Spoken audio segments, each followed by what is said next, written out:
Bismillah ar-Rahman ar-Rahim. It is exactly 9 o'clock. We are going to be taking the bulletin, the news bulletin, at 10 after 9 this morning because we have Goolam Fakier online. He's the station manager of the Voice of the Cape, and he's going to be attending some other functions this morning. He's here to talk to us about the launch of the new studios. And I guess the big question to ask is, what next? Assalamu alaikum to you. Welcome to the program, and many, many heartiest congratulations on an amazing opening of your new studios in the Western Cape.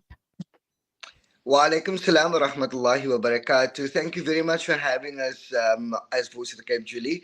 And yes, it's been one of those momentous occasions here in the Western Cape for the Voice of the Cape community. And Alhamdulillah, after I would say maybe 6 years, it has finally come to fruition. And we cannot wait to showcase it to the rest of Cape Town and to the rest of the world. Okay, I saw some video clips with Faiz Jacobs doing the opening prelim talks, etc., and it looks absolutely amazing. Mashallah, I'm so pleased for you guys. What is the state of the art studio now enable you to go? How is it that it's going to enable you to go to the next level? I know you guys are doing a sterling job there.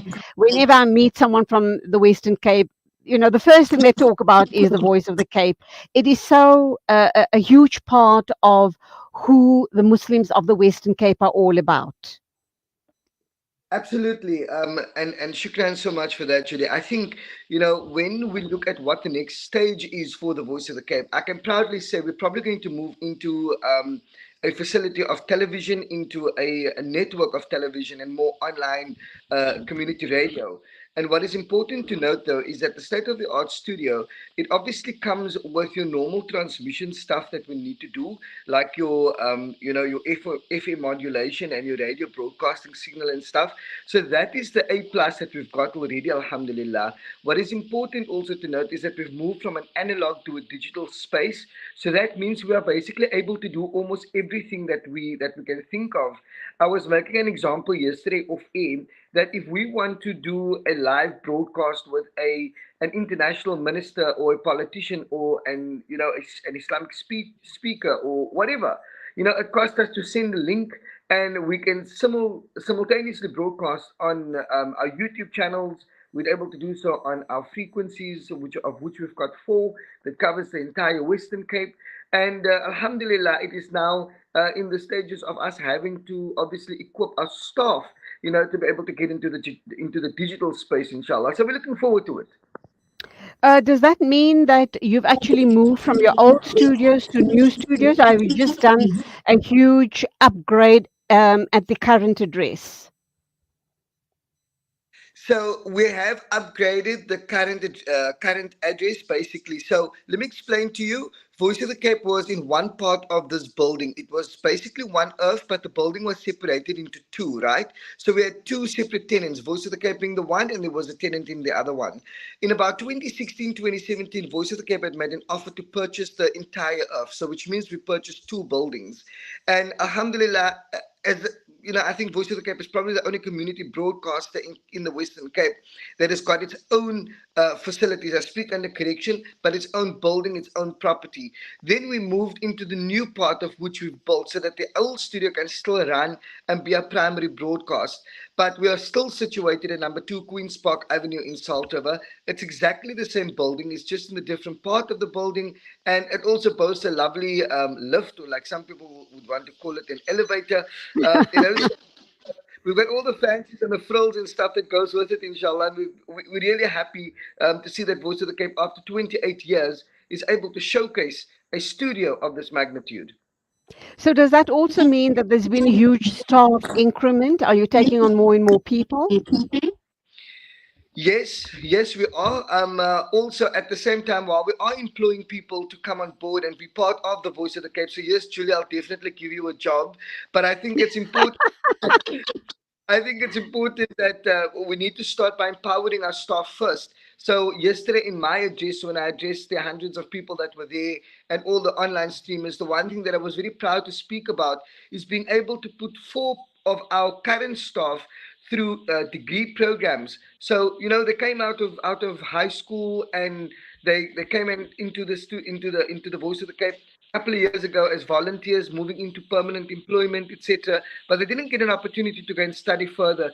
And we have basically put money aside as the Voice of the Cape Management Board to push these individuals through to go and study towards degree programs. Alhamdulillah, some of them are in their second year, some of them are in the third year, others have just started. So, from an empowerment perspective, yes, something as small as getting a Code 10 driver's license or a Code 8 driver's license is something that Voice of the Cape prides itself in wanting to empower the staff. So, while we want to increase our staff, increment and our staff complement as a whole, 100%. But I think charity begins at home, and it starts with us empowering our current staff, of which we are already doing a fantastic job, I think. Alhamdulillah. Subhanallah, I've been hearing great things about the work that you guys are doing, and I'll be busy packing my bags as soon as I go home to join the Voice of the Cape. Thank you indeed. What else can you tell us about moving forward? I think it's wonderful that you're empowering your people, upskilling them, allowing them to go and study further, because just imagine they come back to Voice of the Cape with all of that expertise. They're definitely going to take you to the next level. I think that is so important that you actually mentioned that, Judy. In fact, that is what happened to me. I started at Voice of the Cape in 2002. In 2013, I'd left Voice of the Cape to go and join an international television network, of where I've spent about 10 and a half years of my life. When I came back to Voice of the Cape, I was able to deploy some of those skills that I've learned and, employ it or deploy it within my team.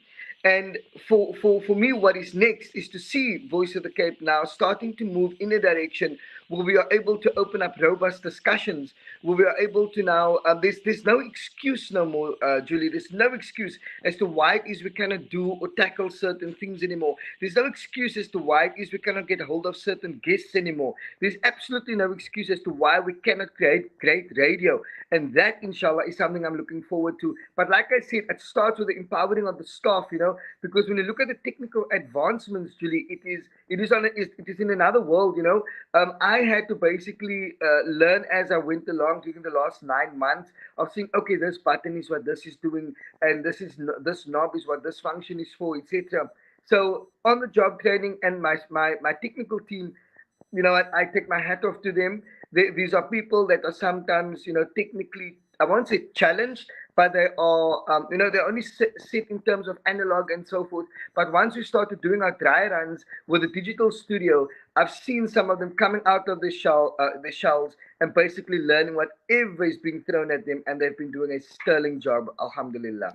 So, Ghulam, I have to ask this all important question. Alhamdulillah, we are blessed.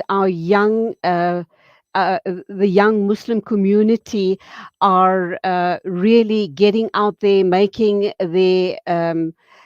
their presence being felt, because they are upskilling themselves. They are educated. They're very different in their thinking to the older generation, our parents and our grandparents. So the thinking is totally different. Their likes and their dislikes, what appeals to the older generation doesn't appeal to the younger, and vice versa. Our younger people are really again at the cutting edge of everything globally. So you are having to, I should imagine, as all other media platforms are having to cater for two separate niche markets. How do you manage to, and in between all of that, you need to be able to blend the two different generations. How are you doing that? How are you going about it? I've got a fantastic programming team, Julie. I've got a fantastic news editor, a fantastic sales and marketing manager, IT and technical manager. And some of these people have been at Voice of the Cape for many years, so they know exactly what it is that we need to do.